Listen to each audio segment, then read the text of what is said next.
Welcome to the Snowie Multifamily Acquisition Diary. Why I still believe in doing due diligence in person. Recently, while doing the due diligence on another multifamily that we just under contract with, I started thinking about a lot of the first times that we went into several new markets in 2020, the year that we put a 128-unit apartment in Mississippi under contract. By then, we already had several years of multifamily investing experience in Northern Kentucky, in Texas, and also Louisiana, but Mississippi was completely new to us. We even didn't have established team there at all. At that time, it was just basically Zach, me, and my sister. So during the due diligence, my sister and I personally walked all 128 units, every single unit. We didn't skip any. We looked at the conditions of the unit, took notes, identified problems, and tried to understand what we were actually buying. After walking the entire property ourselves, we understood the asset differently. We also became much more confident about our business plan because the spreadsheet can tell you a lot, like the financial statements, but none of those things can replace physically walking into the property and seeing what is actually there. When you walk the units yourself, you start answering very practical questions. What needs to be repaired? What needs to be replaced? What budget do you have to put to on that unit? How much capital are we really going to need to make this property more valuable? Which units need immediate attention and which items that you can put a little bit more behind? And how much room is there to increase the rents? And how much do you need to spend to increase that rent? Can we improve the property's income? Can we maintain the expenses, or can we even reduce some of the expenses? Where can expenses realistically be controlled? What do we have to do? What do we have to replace? All of these observations eventually feed into the business plan. The better we understand the property before closing, the better prepared that we are when we actually take over and operate the property. But even the best due diligence cannot predict everything at all. We learned that lesson almost immediately. So in 2020, when we closed the property, Hurricane Zeta hit Mississippi really hard. We had just owned it for only a few days. I believe that was the third day. Think about that. You spent months analyzing a deal. You negotiate the prices. You negotiate a lot of even the repair or renovation with your contractors, and you complete the due diligence. You arrange financing. You got a good terms on the debt, and you close the deal. And then within just 3 days, a hurricane shows up. That was definitely not in our original business plan. The storm significant damage to the property. A lot of roof flew away. A lot of siding was gone. We had a lot of leakings, and also some of the HVAC got damaged. And a lot of exterior of the buildings took a major. And our property wasn't the only one that got affected by Zeta. Everybody needs contractors at exactly the same time to cover their roof to avoid leaking. And then also they need a lot of contractors to clean up the property because branches of the trees fell down and it was such a mess, big mess. Vendors were limited, demand exploded, and of course prices went up. Everything cost more at that time. But this is where real estate operations become very different from spreadsheet investing, because you don't always have the luxury of waiting for cheapest quotes.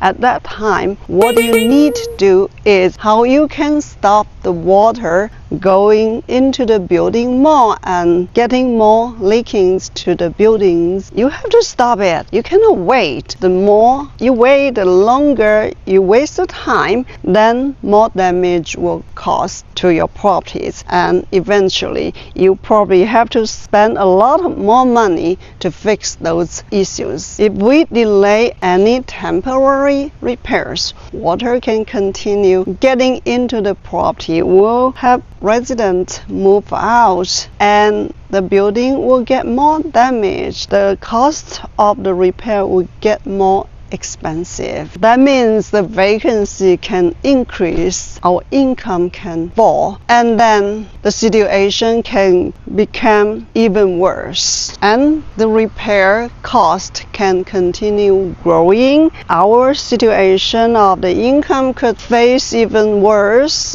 and all of that is even more expensive for losing more residents or increasing the vacancy. So sometimes you think that money might become a bigger loss to the value of your property. So within a very short period of time, we had to coordinate multi things at once. We had to make decisions. What is the most important to do right now? What we can put a little bit later to handle with. And also we had to contact with the insurance company. We had to handle with different people, public adjusters, people who could get us the claim from the insurance as soon as possible to start the major repair or replacement after the damage of the hurricane. And we had to get quotes for replacing the roof, replacing the siding, and also the HVAC replacement. A lot of other damage that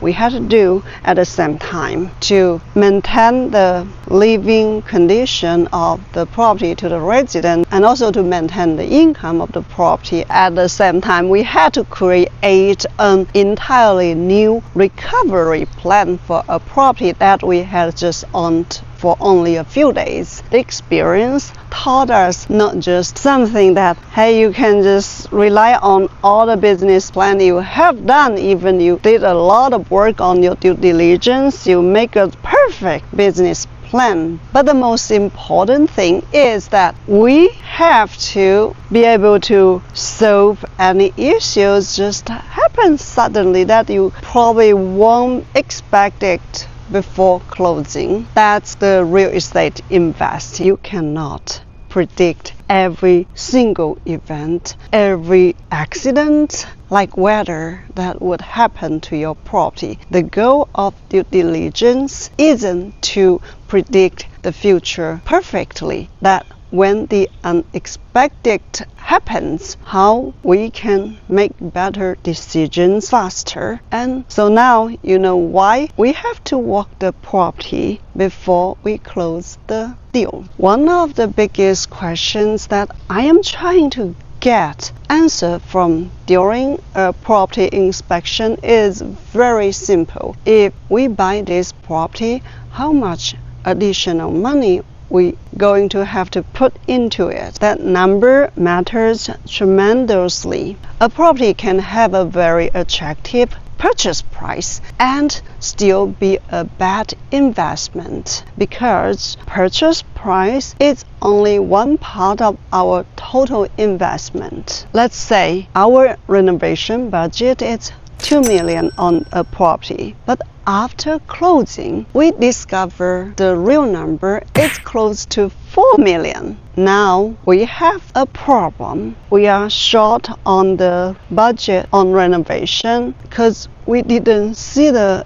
issues that we have to fix, and now we don't have enough capital to execute the original renovation plan. Maybe we couldn't upgrade as many units as we expected, or maybe the rent increase that we project or we thought that we were able to do no longer realistic at all. If the income doesn't grow as much as planned, the future value of a property may also fall below our projection. That means eventually the investor's return can be affected. This is why the accuracy of our renovation budget matters so much to an investment. Will projection ever be 100% accurate? No, not at all, because there are a lot of factors could affect the result of the investment return. Everyone knows the market will change, but how the change will be, we don't know. The interest rate could be changed, but if they're going to increase or if they're going to drop, we don't know. And also the whole economy can be changed. There are changes that we don't know how those changes would be. Insurance would be changed, labor cost would be changed, also the repair or renovation materials will be changed. A lot of unexpected things can happen in the future. The objective isn't perfection. The objective is